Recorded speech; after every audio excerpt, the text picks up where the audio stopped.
नमस्कार दोस्तों। बीते 31 जुलाई को हरियाणा राज्य के जिला नूंह में हिंदू संगठन द्वारा एक ब्रजमंडल यात्रा निकाली गई और उस ब्रजमंडल यात्रा पर मुस्लिम संगठनों द्वारा पथराव किए गए, हिंसा प्रदर्शन किए गए। यात्रा जिस रूट से निकाली जानी थी उसी रूट से निकाली गई और यात्रा की मंजूरी भी पुलिस प्रशासन द्वारा ले ली गई थी। इसके बावजूद भी हिंसा होने से नहीं बच सकी और मुस्लिम संगठनों ने इस हिंसा पर विरोध जताया। दोस्तों, यात्रा की बात करूं तो यात्रा नूंह के नल्हड़ शिव मंदिर से शुरू होकर फिरोजपुर सिरका के पांडवकालीन मंदिर और पुनाहना के राधा कृष्ण मंदिर तक जानी थी, जिसकी कुल दूरी 95 किलोमीटर थी। लगभग सुबह 10 बजे यात्रा शुरू हुई और दोपहर 1 बजे यह यात्रा बलकड़ी चौक पर पहुंची तो कुछ लोगों ने इस यात्रा पर पथराव करना शुरू कर दिए और देखते ही देखते ही चारों तरफ से भीड़ इकट्ठी होने लगी और यात्रा में शामिल लोगों के ऊपर पत्थर और गोलियां बरसने लगीं। ऐसे तैसे लोगों ने अपनी जान बचाने के लिए हर उपाय किए, मतलब जिसको जो सूझा उसने वही किया और लोगों ने बचने के लिए जो किया वो सुनकर आपके होश उड़ जाएंगे और लोगों ने जो किया वो सुनकर आपके रोंगटे खड़े हो जाएंगे।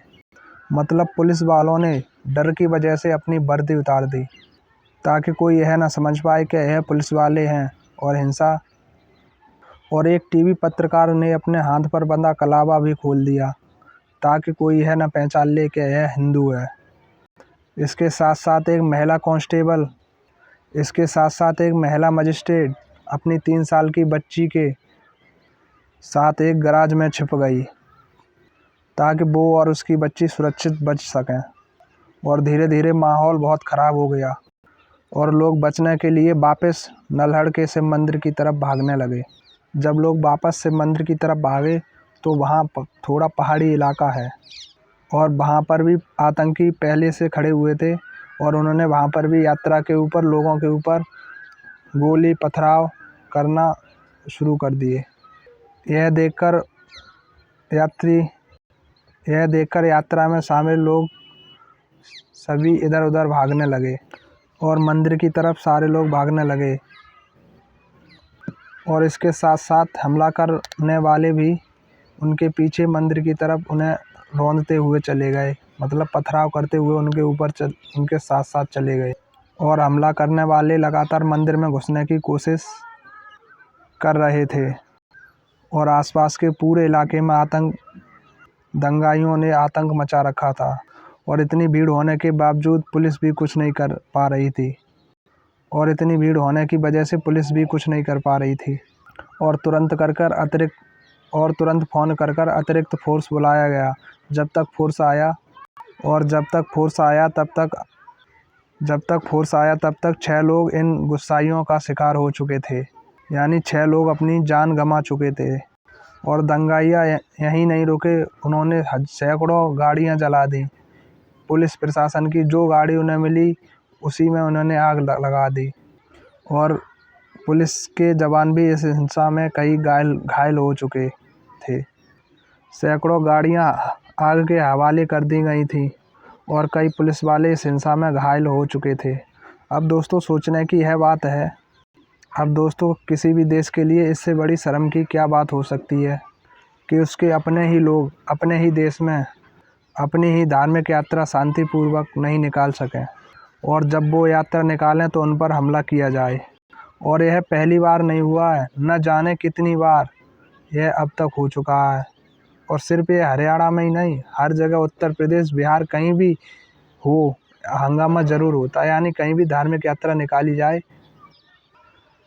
वहाँ कम से कम 100 यात्रा में लगभग 10 यात्रा के ऊपर अब तक पथराव किए जा चुके हैं। और यह यात्रा नूंह हरियाणा राज्य में हुई जहाँ फिलहाल बीजेपी की सरकार है और बीजेपी के कई बड़े बड़े नेता यह कहते हैं कि हमारी सरकार में दंगाइयों और दंगा दोनों को ख़त्म किया जाएगा, लेकिन फिर भी सरकार अपने इस वादे पर कभी खरी नहीं उतर पाई है और दंगा होने से नहीं रोक पाती है। तो आप देखते हैं सरकार पर यहाँ कहाँ भूल हुई और सरकार के ऊपर कौन कौन से सवाल उठ रहे हैं। तो सवाल नंबर 1 यह है कि जिस दिन यह हिंसा कि जिस दिन यह यात्रा निकाली गई उस दिन नूंह के एसपी छुट्टी पर थे और पलवल के एसपी को अतिरिक्त प्रभाव दिया गया था। क्या पलवल के एसपी पहले से ही नूंह में मौजूद नहीं थे या फिर हिंसा होने के बाद वो नूंह आए, इसकी अभी जानकारी नहीं मिल पाई है। सवाल नंबर 2, मोनू मानेसर को मुस्लिम समाज की तरफ से हिंसा का जिम्मेदार मोनू मानेसर को बताया जा रहा है। तो दोस्तों मैं आपको बता दूं मोनू मानेसर है कौन।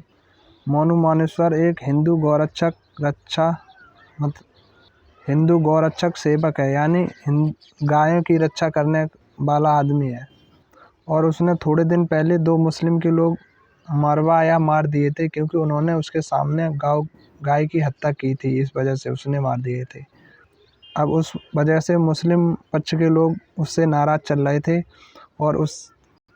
और किसी ने झूठी वीडियो वायरल करके कहा था कि इस यात्रा में मोनू मानेसर भी शामिल होगा।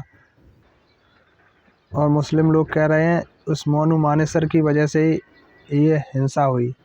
तो दोस्तों ये सवाल जवाब तो होते रहेंगे। आप टीवी खोलकर कोई सा भी न्यूज़ चैनल लगा लें, यह सवाल जवाब चलते रहेंगे और इनका आज तक कोई सॉल्यूशन निकला ना ही निकल पाएगा। तो अंत में आप बात करते हैं इस हिंसा से हासिल क्या हुआ। अब हासिल की बात की जाए तो हिंसा करने वालों को खुशी के अलावा शायद कुछ मिला हो। अब इसके बारे में वो ही जाने। और इन सब के बीच यात्रा निकालने वालों ने यात्रा निकाली और दंगा करने वालों ने दंगा किया। पर मारा कौन गया? गुरसेवक नाम का एक होमगार्ड जवान, जिसका इस हिंसा से कोई लेना देना नहीं था। वो गुरसेवक जो वहाँ किसी को मारने के लिए नहीं, बल्कि दोनों तरफ के लोगों को बचाने के लिए मौजूद था। गुस्सा किसका था? एक इंसान का। निकालना किस पर था? दूसरे इंसान पर। पर मारा कौन गया? जिसका किसी से कोई झगड़ा नहीं था। गुरसेवक के साथ साथ एक और उनके साथी नीरज खान भी इस हिंसा में मारे गए, जबकि इन दोनों का इस हिंसा से कोई लेना देना नहीं था। तो दोस्तों अंत में यही कहना चाहूँगा कि कोई कैसी भी बात है तो उसका बैठकर हल निकाला जाए, क्योंकि सालों चलने वाले युद्ध का भी बैठकर हल निकाला जाता है और उसे समाप्त किया जाता है।